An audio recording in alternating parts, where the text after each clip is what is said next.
صل على محمد وآل محمد. اللهم صل على محمد وآل محمد. السلام عليك يا أبا عبد الله وعلى الأرواح التي حلت بفنائك. عليك مني سلام الله أبدا ما بقيت وبقي الليل والنهار، ولا يجعله الله آخر العهد مني لزيارتكم. السلام على الحسين وعلى علي بن الحسين وعلى أولاد الحسين وعلى أصحاب الحسين وعلى أخيه أبا الفضل العباس وأخته الحوراء زينب ورحمة الله وبركاته. قال الله في كتابه المبين: بسم الله الرحمن الرحيم. وقال ربكم ادعوني أستجب لكم إن الذين يستكبرون عن عبادتي سيدخلون جهنم داخرين. صدق الله العلي العظيم. Allah subhanahu wa ta'ala says in the Holy Quran, and your Lord says, call upon me, I will respond to you. Indeed, those who disdain my worship will enter hell.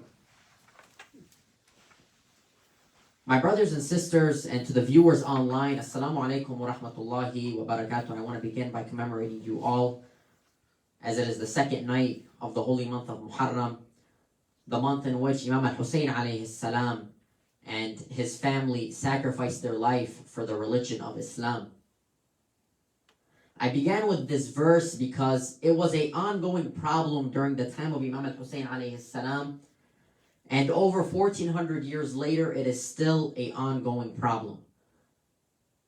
The problem we are discussing today, inshallah, is arrogance. During the time of Imam al-Hussein alayhi salam, I'm not going to say arrogance was a huge problem, but it was a very big problem. The reason being that, yes, we have the Quran today. Yes, we have technology today to teach us everything that we need to know. But during that time, they had something much better, something much brighter, something much greater. They had Imam Hussein alayhi salam. They had the A'imma. They could see, they could touch the A'imma, and some of them still did not believe. Some of them saw miracles and they still did not believe. For example, there's many prophets who did miracles in front of a lot of people and people still didn't believe.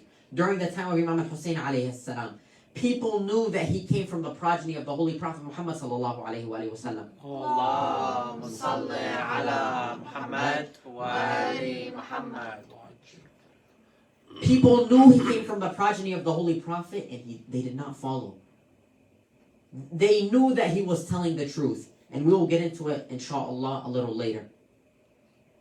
في مشكلة اليوم كبيرة بالجالية وخاصة كانت كبيرة بزمان الإمام الحسين عليه السلام، وهذا المشكلة التكبر.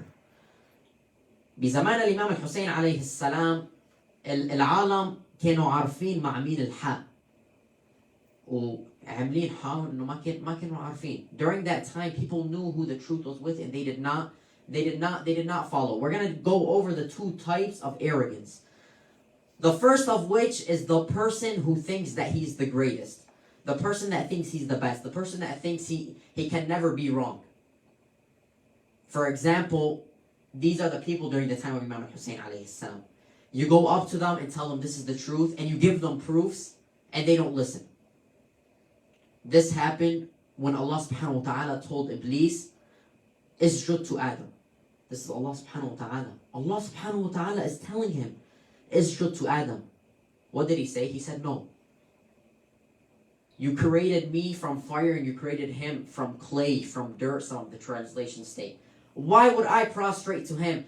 I've been prostrating to you for millions and millions of years, and now you want to create somebody, and now since he's new, you want me to prostrate to him? I'm sorry, that's not going to happen. We know he was banished. Allah subhanahu wa ta'ala banished him. What happened a little later? They state that Nabi Musa alayhi salam asked Allah subhanahu wa ta'ala and told him, if I was to speak to Iblis and tell him that Allah subhanahu wa ta'ala will forgive you based on these conditions. The conditions were very simple. Go to the grave of Adam, Nabi Adam, and his grave is by Amir al-Mu'mineen Ali ibn Abi Talib alayhi salam. All you have to do is prostrate on his grave and you will be forgiven for all the sins you did. And you will not go to hell because Allah subhanahu wa ta'ala promised him on the day of judgment, Yawm al-Qiyamah, Iblis is going to hell. He's going to get punished in a way. He said, yes, tell him, and if he accepts, we'll allow it. We'll forgive him, and we'll let him back in. Now Musa in his head, what is he saying? I'm going to him with a deal he can't deny. He can't deny it. It's the greatest deal. After thousands and thousands and thousands of years of him doing wrong, Allah subhanahu wa ta'ala is giving him the simplest of tasks and tell him, do this task, and you'll be forgiven. For everything you did, and you'll be let back in and be showered with Allah subhanahu wa ta'ala's blessings. What happened? They state Nabi Musa went to go talk to Iblis. He told him, 1, 2, 3. Allah subhanahu wa ta'ala said He's willing to forgive you. All you have to do is this. What did Iblis say? I'm not going to do it. He said, no way I'm going to do it. This is what I mean.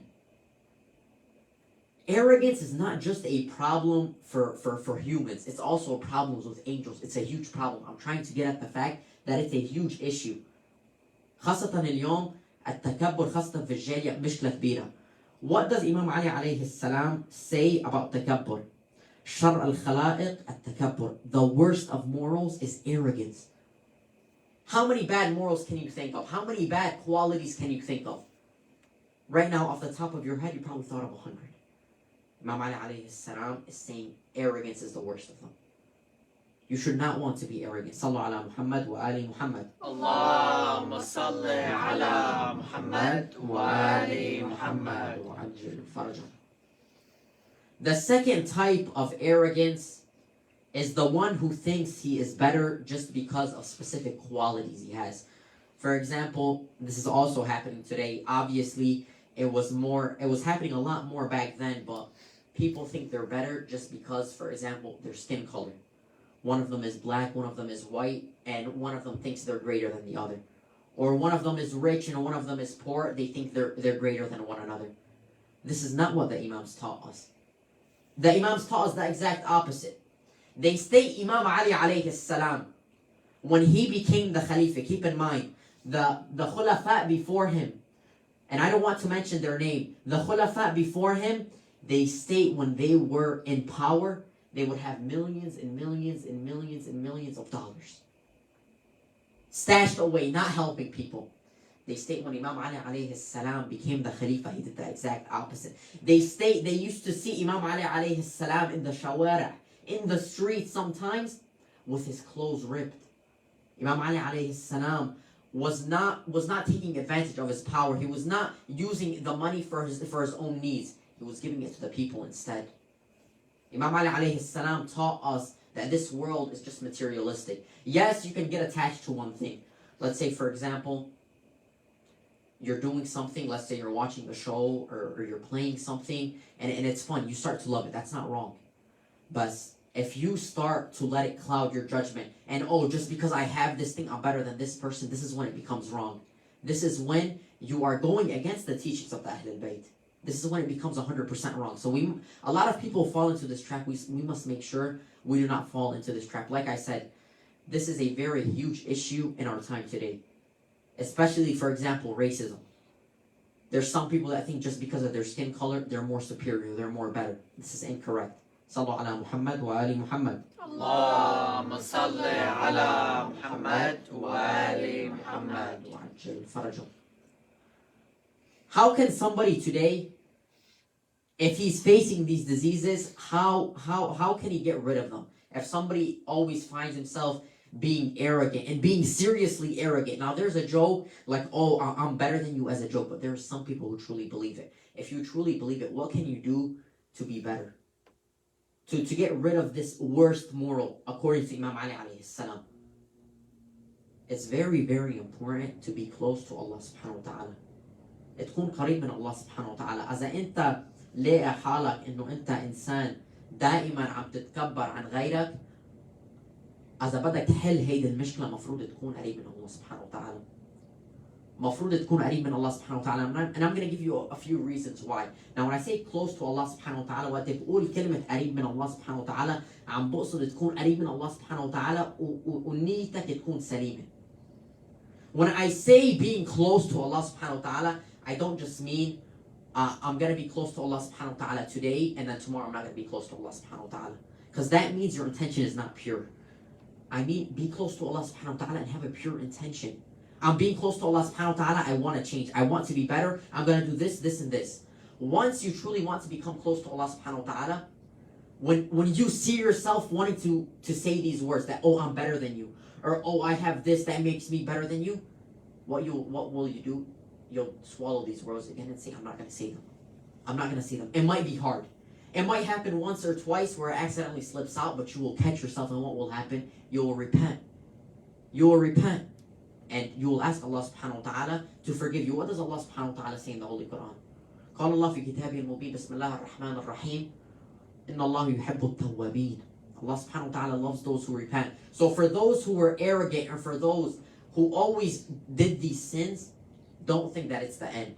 Or, oh, Allah subhanahu wa ta'ala will never forgive me. Allah subhanahu wa ta'ala will forgive you.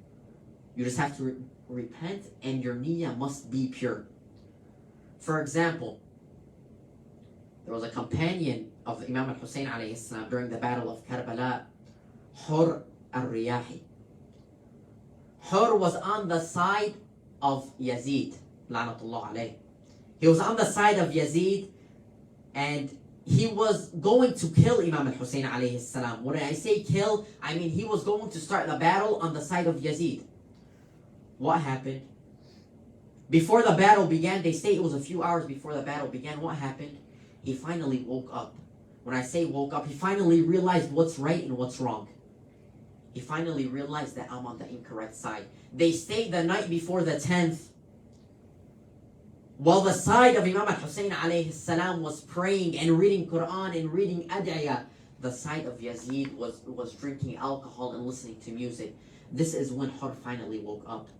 He finally woke up and he told his son, take me to Imam al-Hussein alayhi salam, but take me to Imam al-Hussein alayhi salam while I'm blindfolded and while my hands are tied behind my back. He was so ashamed of himself. He said, take me so I do not feel shame, but take me with my eyes blindfolded and my hands tied behind my back. He took him, and Imam al-Hussein alayhi salam forgave him. Allah subhanahu wa ta'ala forgave him. What was he going to do? He was going to kill Imam al-Hussein alayhi salam. He was going to fight the family of the Prophet, and Allah subhanahu wa ta'ala decided to forgive him. If Allah subhanahu wa ta'ala decided to forgive him for this sin, Allah subhanahu wa ta'ala will forgive you if you are arrogant, if you decide to think that you are always truly better than everybody. If you truly repent and have a pure intention, Allah subhanahu wa ta'ala will forgive you. Sallallahu ala Muhammad wa ali Muhammad. Allahumma salli ala Muhammad wa ali Muhammad. As we know, my brothers and sisters, tonight is the second night of the holy month of Muharram, as I just spoke previously. It mainly is about Hur al-Riyahi and how he finally woke up and realized what's right and what's wrong.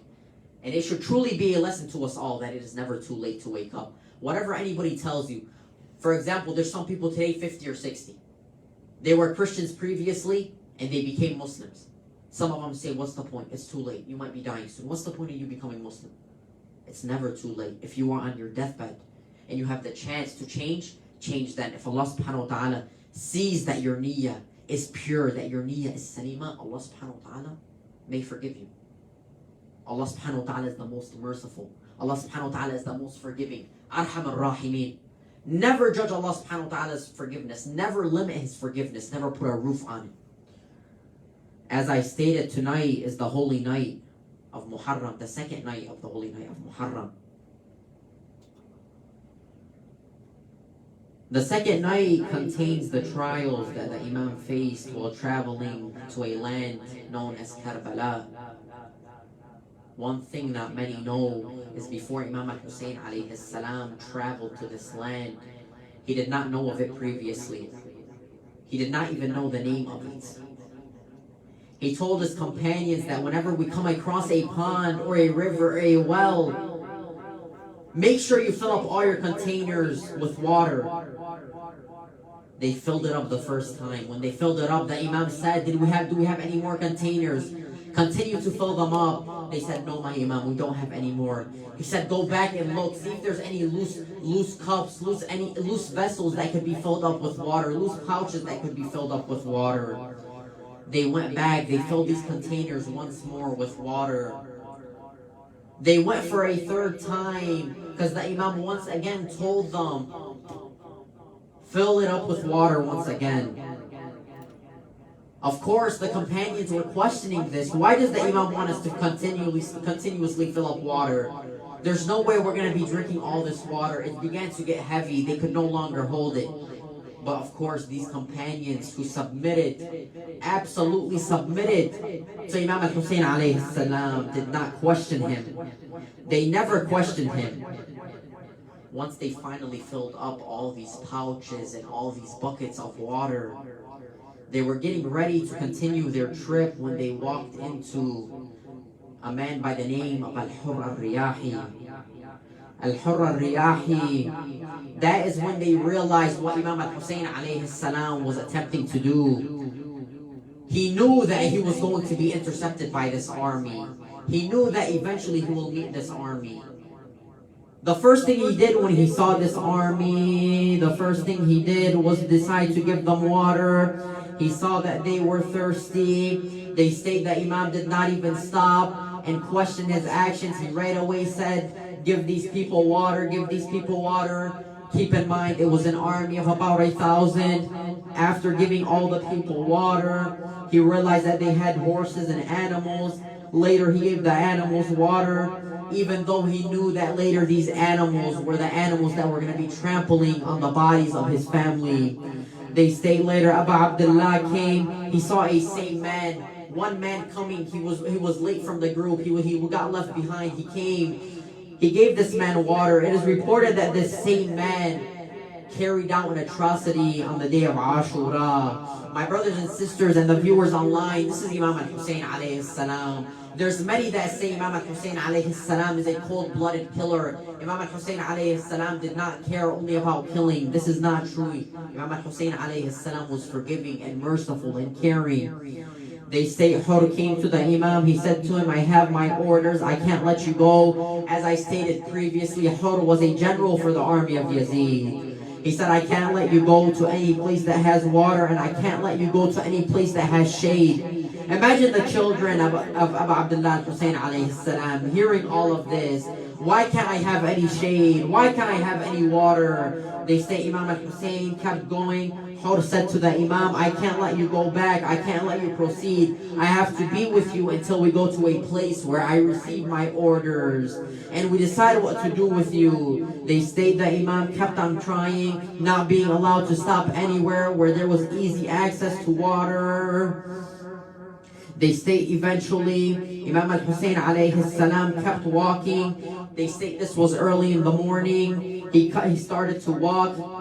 He then noticed the horse began to stop abruptly. Ultimately, the Imam did not move from where he initially was. It was there that the Imam asked this person from this village, what is this place called? The first person said this place is called Nainawan. When Imam al-Hussein alayhi salam heard this name, he was not familiar with it. He then asked another person, what is this place called? He gave him a different name. He then asked another person, and then this person said, إِنَّهَا أَرْضٌ يُقَالْ لَهَا كَرْبَلَاء. This is a land that is known by the name of Karbala.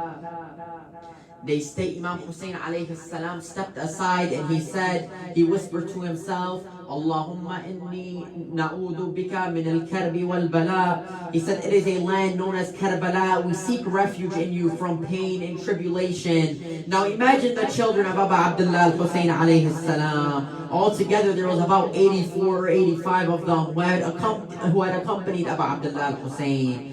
Seeing the Imam say that this is a land of trial and tribulation, as if they haven't heard enough from before.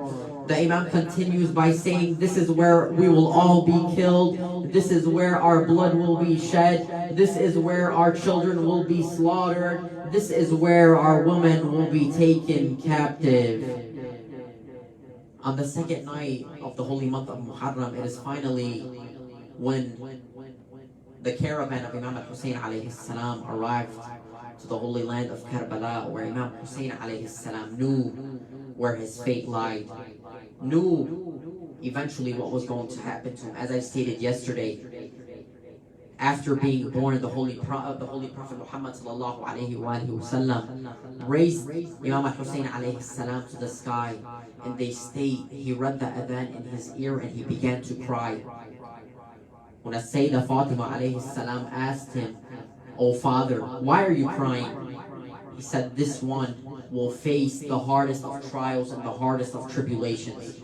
Imam Hussein alayhi salam went to this land, knowing the trial he was going to face, knowing that soon his life will be put at an end. But he knew that there was a much bigger test, a much bigger mission, a much bigger trial at cost. And that is why Imam Hussein alayhi salam went to this land, brave and not scared, fighting for the religion of Islam. Sallu ala Muhammad wa ali Muhammad. Allahumma salli ala Muhammad wa ali Muhammad.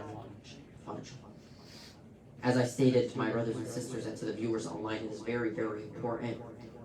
During this holy month, we usually preach this during a few of the other holy months, but especially during this holy month, get close to Allah subhanahu wa ta'ala. If you have any bad qualities, try removing these bad qualities from yourself. I know sometimes it can be hard. Sometimes it can be difficult.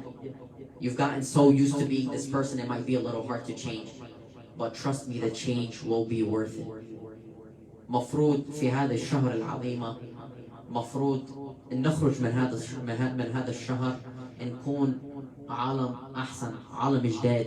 مفروض in this holy month we should be exiting this holy month better people, brand new, newer people. This should be your goal that you guys set for this holy month. صلوا على محمد وآل محمد. اللهم صل على محمد وآل محمد. نتوجه إلى القبلة نقرأ زيارة الإمام الحسين عليه السلام.